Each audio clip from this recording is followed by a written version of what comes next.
What's up, ResTech? Welcome back to another episode of ResTech Well-A-Vision. Today we have another one of our fellow employees on today, probably a familiar face and voice to many of you, and he's actually been on one of these episodes quite a while ago.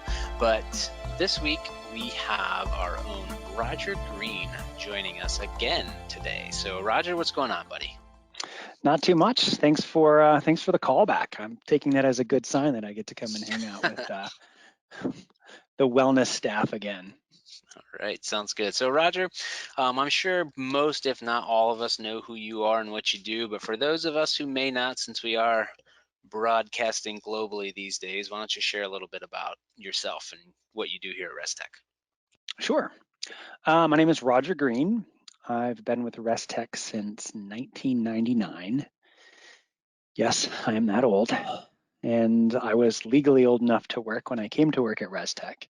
I actually started off in the wellness department, working as a part-time trainer in the old mill house while I was attending Penn State as an undergrad. And I've since kind of gotten a lot of opportunities to fulfill a number of different roles at ResTech, and most recently, I get to help my fellow employees by being the learning and development specialist. So I get to coordinate learning opportunities and share content and collaborate with other organizations and other platforms to be able to share some really great content for our employees and domestic and global to learn and grow and develop as individuals. Awesome. Sounds good.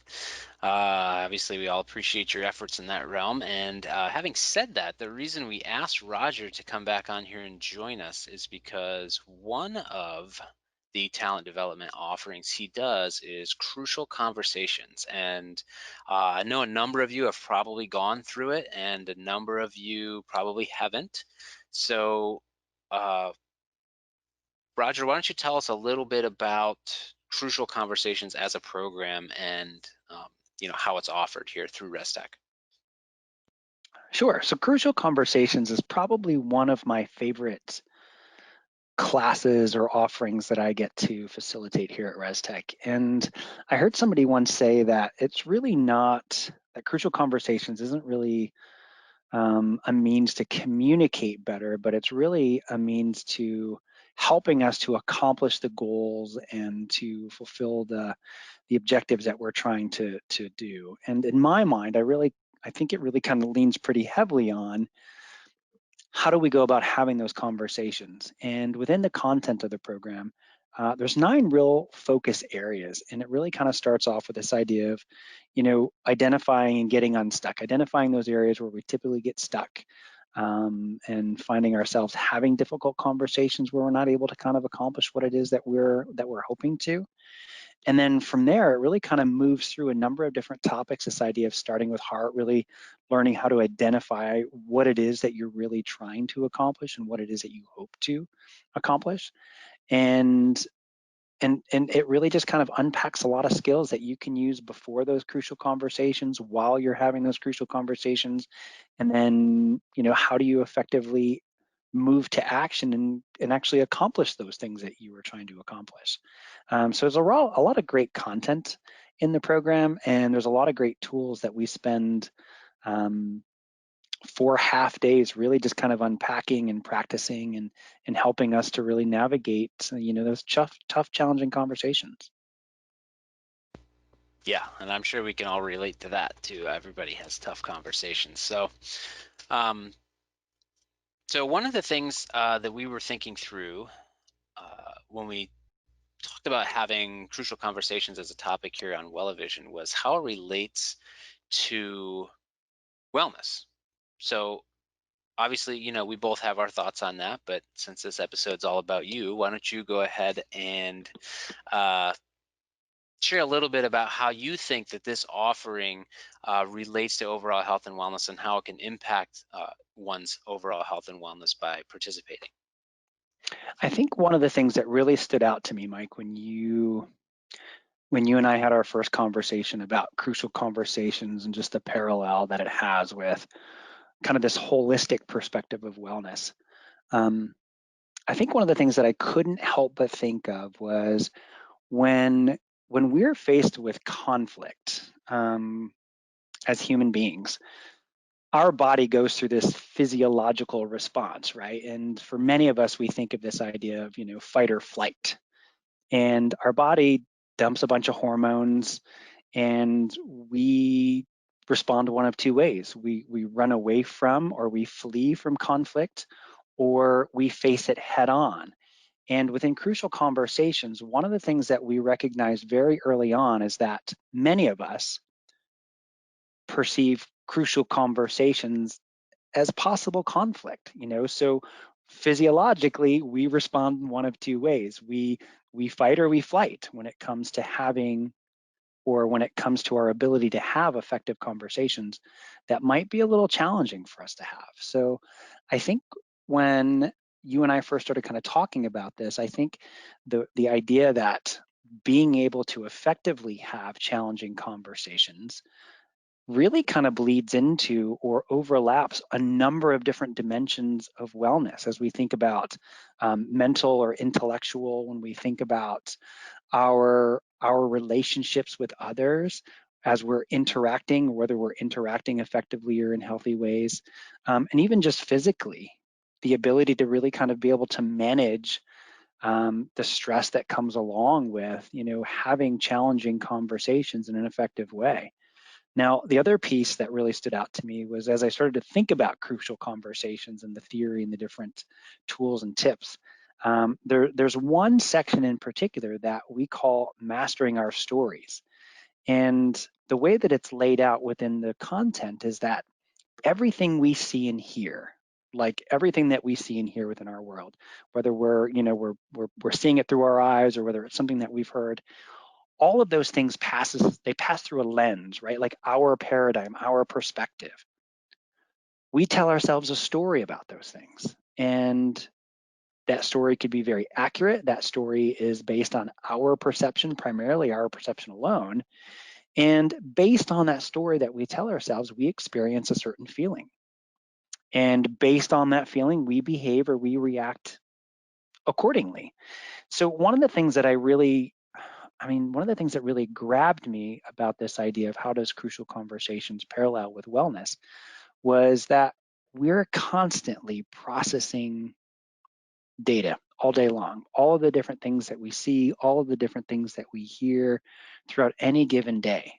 And every single one of those things, or almost every single one of those things, our brain, our body is telling ourselves a story about those things. And for some of us, those things can be really challenging. Some of those things can be negative, maybe not the most positive stories. And the internal dialogue that's created from those stories that we tell ourselves can really impact our mental health and our physical health.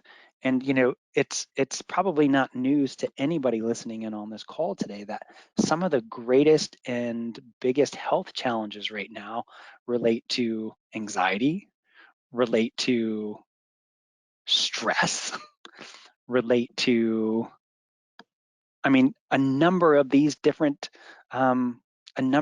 things that these stories that we tell ourselves could be leading to. So for me, when I started to kind of think through this a little bit, I was like, wow, I'm like, this whole mastering my stories or processing all that information that we see and hear could really, they say like it's usually the influence our health on a number of different components within wellness. Yeah, I totally agree. I mean, obviously, pretty much for everybody, we're kind of falling on stressful times right now too. And um,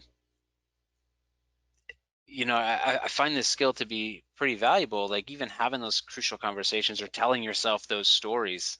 I mean, when things happen right now, obviously, I, at least from my perspective, a lot of people tend to think the worst, which kind of falls into, telling yourself the story about what's actually going on. So, Yeah. um, learning how to master those, as you said, I think it could be very valuable in your mental well-being and everything like that. So, Yeah, and it really comes back to, not even necessarily mastering the conversation. And the premise of the story was that I think one of the premises in crucial conversations is this idea of being able to recognize in ourselves when we are starting to have that physiological response, right? Recognizing when we are moving to what we call silence or violence or fight or flight, being able to recognize when that starts to happen in us.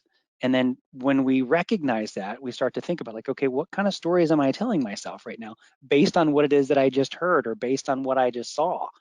And then when we're able to do that, physiologically, when we're able to do that, we can reroute that blood flow from what we would call our reptilian brain, right, back to our logical brain. Because when we're having that physiological response and we're shifting to fight or flight, like our logical brain starts to shut down a little bit, right? Because we're starting to kind of be a little bit more kind of within our DNA, and I'm getting ready to fight, or I'm getting ready to flee, So when we can recognize that, it really can kind of help us to kind of center ourselves and think about, okay, what is it that I really want in this conversation with this other person? And then to take the next step, we can start to recognize that when other people start to make that shift, when other people's behaviors start to reflect them shifting to silence or violence or fight or flight, as we commonly refer to it as. So it really kind of helps us to recognize when we do that and when others do that. So you talk a lot about the fight or flight response, which, like you said, is just kind of a biological component of us trying to protect ourselves. Um, does crucial conversations steer you in the stick? If you're not able to, the other how does that work, or is that just So kind of yeah, I mean, if we're thinking about that on a spectrum, right? Like, one end of the spectrum is fleeing or running away, and the other end of the spectrum is fighting. Or as the authors of Crucial Conversations, they label those ends of the spectrum as silence or violence. So the goal of that program is for us to be able to kind of find ourselves, center ourselves, and to be able to find ourselves in the middle of that spectrum. In the middle of that spectrum is having healthy, effective dialogue, right? Because in order for us to be able to accomplish the goals that we're trying to accomplish, or to be able to achieve what it is that we're trying to achieve, we need to be able to have healthy, effective dialogue in order to be able to do that. So that's really the premise of the program, is to help us, give us tools on how we can recognize when we start to make that shift to one end of the spectrum or the other, and how to bring us back to the center of that spectrum so we can have effective, healthy dialogue. the suggestion? I think this is highly valuable. That's good. And on that note, you talk about healthy and effective dialogue. Can some of you out there listening may not feel that you have a problem with having these conversations, but I would also like say that it's kind of a two-way street, right? So in order to have a healthy dialogue, it takes two parties. Is that At as least, right? right? So is that something that's addressed within the program as well, like how to make it comfortable for somebody else who may tend to be comfortable having one of those crucial conversations? Yeah, I mean, if we think about, what would an effective, healthy conversation sound like? And there's a couple of things that stand out to me. Like, in order to have healthy dialogue with somebody, I have the opportunity to share my feelings, my perspective with the other person, and that person is receiving that information and it's being appreciated by them. And then I'm doing the same thing for that individual as well, right? So we're listening to what the other person is sharing. We're processing those perspectives, those feelings, and we're able to do that, back and forth. We're reciprocating that. In Crucial Conversations, it's really that idea of, we all get an opportunity, whether there's two of us in a conversation or whether there's a room full of us, trying to have this crucial conversation or work through something. The authors of Crucial Conversations will call that conversation the pool of common meaning, right? So it's that idea that everything that we're sharing to the pool is being appreciated and understood by everyone else. But your question is really relevant. Like, how do we make it safe for other people to get in the pool with us, right? Or how do we make it safe for others to feel comfortable to be able to shift from silence or violence to be able to share their dialogue, right? So there are some really good tools that we cover, that help us to recognize when other people are shifting, and then to be able to help them feel safe in order to be able to share their common meaning and their perspectives and their feelings with us. So I think one of the things that stood out to me when I took this certification program for Crucial Conversations nearly 3.5 years ago, was, one of the instructors made this statement like, you know, if you can make it safe, for the other person, right? If you can make it safe, you can talk about almost anything. And in my mind, that was a huge statement, right? I've been married for about 16 years. I feel pretty comfortable having challenging conversations at work, but when it comes time to have those challenging conversations with my spouse, there are times when I feel like, man, I need to go back to that crucial conversations class and learn this stuff all over again, right? So there are definitely some tools and some strategies that we can use to help us, to help the other person feel safe enough to enter into those conversations with us. Yeah, that's great. And that, after you talking about that, like I recall that from when I took it as well, the pool. Um, Pretty interesting stuff. And it's pretty easy to see, like, as we're talking through it now, it's pretty easy to see how a lot of this can have a pretty big impact on your overall health and wellness. I mean, if you're not, if, oh, there we go. The lights went out on me again. Um, if you're not comfortable having, these conversations, or you're constantly in that state of, I guess, flight, so to speak, Mm-hmm. and you're never addressing the problems, then, you know, it can obviously compound itself. And it's interesting you say, speaking to your wife, obviously, we offer these to employees for the skills at work to have these crucial conversations, but those conversations at home, or even lack thereof, can have a profound impact on our health and even our work, I would say. So Oh, for sure. I mean, like I literally, I came home from crucial conversations. I mean, I'm driving home from the certification. It's like, then it was like this veil had been lifted, right? This screen had been lifted. And I started to realize how often I'm telling myself stories throughout the day. I mean, I'm driving down the road and, somebody goes driving by you really fast, or they cut you off, or, they're driving really slow, and you automatically start to tell yourself a story about that experience, that thing that you're seeing. And I remember handing the Crucial Conversations book to my wife, not immediately when I came home, right? I have been married about 16 years now, so I knew better than to do that. But it'd probably been a couple of months or whatever, and I had shared the book with her, and it sat on her shelf for a long time.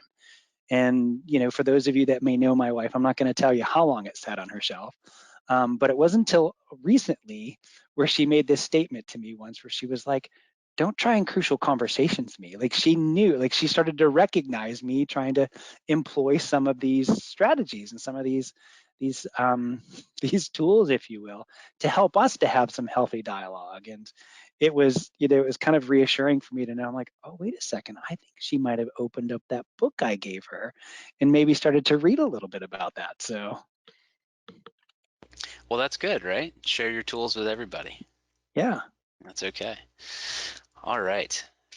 Well, that's awesome, Raj. It,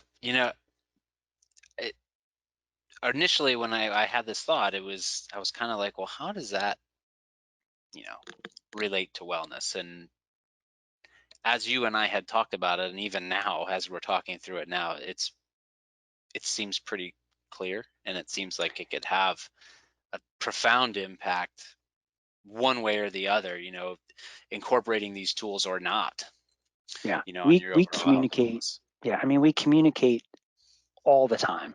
We communicate with our spoken words. We communicate with our body language. And as we think about that, right, how people perceive what we say, how people perceive how we stand or position our body, or the facial expressions that we make. I mean, we do that all the time, and we're doing that with others. As we interact with them verbally, or even just as we observe people, right? And it's I it's amazing to me that um, growing up through the educational system, right, that there weren't more classes, there weren't more offerings on how to have effective, healthy conversations.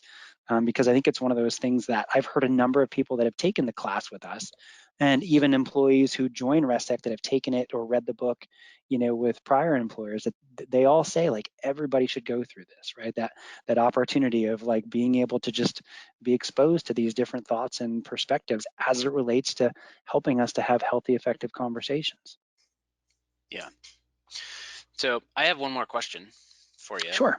revolving around crucial conversations. Now, a lot of our communication is being done differently now. So a lot of people are working remotely. Um, you know, you and I are having this conversation digitally. Yeah. Is the information and the techniques and the practice that you learn in crucial conversations, is it transferable from in-person conversations to digital, or isn't there much of a difference in terms of, you know, the different environment? I think that it is very transferable. When we start to think about written communication, obviously that can be a little bit different. I mean, we hear rules like, don't don't write all of your written communication in capital letters and bolded with lots of exclamation points, right? Because that communicates a certain thing, or it may communicate a certain thing to your receiver, your reader. But as we're interacting, virtually, I mean, we're still having a conversation, and I think that the tools and the perspectives within the crucial conversations model are extremely transferable. We may not be able to read body language as well or as effectively. Um, One of the things that just came to my mind is, with all of our trainings and in our meetings that we've been doing for the last 6 or 7 months, we encourage our participants, if they're able to, we encourage them to turn on their cameras if they have them, because that lends a lot to those meetings, to those interactions, to those conversations, right? Because your body language, it speaks a lot, as much or maybe sometimes even more so than your spoken words. So I definitely think that the skills that you learn in crucial conversations are transferable, even with this kind of new virtual kind of interaction that we're doing. And we've actually offered I think the last 3 virtual sessions that we've had with crucial conversations, we've had a number of global employees who have joined us as well. And for many of the global employees, this has been the norm for them. Like their meetings have, for the most part, been virtual, so they're finding a lot of value in this class and this offering as well. Great. Okay, so I lied. I have one more question. So, would this course be valuable to, so say someone who hasn't gone through the course, would it help them to go through it if they're, how do I want to word this? So, if they're not necessarily comfortable having conversations online, because I know that's probably real for a lot of folks. Like a lot of people are probably more comfortable being present and they need that kind of personal interaction, and you don't really get that through a computer screen. So Yeah. Well, and I think as we think about crucial conversations, right? And the crucial conversations model will tell you that in order for a conversation to be considered crucial, we're not necessarily talking about like every day, like, hey, how was your weekend? How was your fishing trip? Those kinds of conversations. Um, there need to be a few things present in order for a conversation to be considered crucial, right? Like high stakes. There's something at stake here, right? There's a difference of opinions, and then there's strong emotions or high emotions. And for many of us, at least within the domestic part of ResTech, we've participated in the assessment packet that's offered by Bartel and Bartel. And one of the assessments that we all complete is that conflict management assessment. So each and every one of the employees that has completed that assessment, you can go take a look at that particular assessment in that packet, and you can see, um, at least through this assessment, you can see how comfortable you are with conflict and what your normal, um, response will be to conflict. So it makes sense to me to think about, like, okay, well, if many of us perceive crucial conversations to be conflict, right? Difference of opinion, strong emotion, high stake, like that could be perceived as conflict. Many of us aren't comfortable having those conversations, so I absolutely think that this can be helpful. I mean, it really helps us to recognize that when we start to make that shift to fight or flight or silence or violence, we can recognize when that starts to happen to us, and then we can kind of start to think through logically what it is that we're trying to accomplish and kind of start to separate out those feelings so we can enter into that conversation logically and hopefully effectively. great, awesome. All right, so done asking you questions. Can you share a little bit about when I know you have a crucial conversation session coming up? Um, I don't know if you at this point have any insight on any future sessions or anything like that, but do you have any information on when some more opportunities to participate might be coming? Yeah, so we offer crucial conversations 5 times a year. The very first year we started off, it was halfway through the calendar year already, and I think we only offered 2 sessions that very first, Q3, Q4. But we offer this course 5 times a year, and we're getting ready to enter into our last session for 2020 here at the end of October. Now, I know the guy facilitating, so if there's someone who's really excited about jumping into this course, we might be able to fit 1 or 2 more people into this course. But the next course will begin the third week in January of 2021. So we'll be sharing some registration data for that the beginning of November, probably the second week of November, on how to sign up for that virtual offering of Crucial Conversations that again will kick off the third week of January. So Great. All right. Good stuff. Good to know, guys. If you want to take advantage of that, be sure you do. And if you didn't catch Roger's joke, he is the facilitator. So if you might be interested in jumping into this next session, feel free to reach out to him. yeah, Um, just shoot me an yeah, email. there you go. So one last question I got for you, Roger. It doesn't have anything to do with crucial conversations, but just a question I like to ask pretty much everybody, just to help everybody learn a little bit more about you. But do you have, any message or anything like that that you'd want to share with ResTech before we wrap up our conversation here? And it doesn't have to be Wow. revolving crucial Yeah, Mike, conversations. that's a big one, right? I get to like my lasting, people they say like it's usually the first thing that you share and the last thing that you share with people that they'll remember from your conversation, your interaction. So again, I'm going to try and tie this to crucial conversations. I remember hearing this story once, and I was probably a teenager at that point, so it was just a few years ago.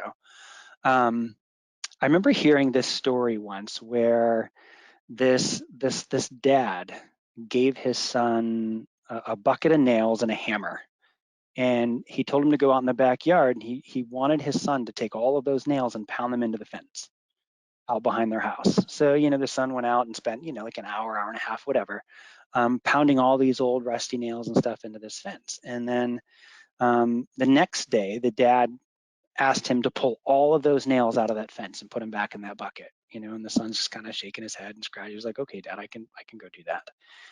And the premise of the story was that after the son went and pulled all of those nails back out of the fence, the dad shared. He's like, "Okay, son, I want to share something with you. That your words, the words that we share with other people, the words that we speak out loud to other people, can leave as much of a mark as each and every one of these nails that you just pounded into this fence and you just pulled back out of this fence." So as I think about crucial conversations and just the skills and stuff that we can use, can really help us to have healthy dialogue. Much like those nails that left that mark on that fence, right? In that simple story, our words that we share with other people can leave a lasting mark. And in my mind, the perspective that I have is like, let's leave a good mark, right? Like, let's lift people up. Like, let's have good, healthy interactions with people.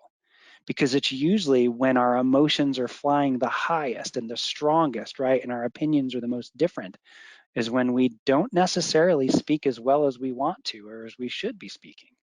So we're not leaving good marks in those interactions and those opportunities to communicate with one another very well. So I think if I was going to share anything, whether it's participating in a class like Crucial Conversations or, anything like that, just, let's be mindful of the words that we share with one another because they can leave a lasting mark. And, let's make sure that those marks that we're leaving are good ones. Awesome. Fantastic. Thanks so much, Roger. Um, well, thanks for taking the time to join us again. Your second stint on Wellevision. I think you might be the first repeat interview, so congratulations for that. But Hey, thanks for uh, having me. Super excited to be yeah, here.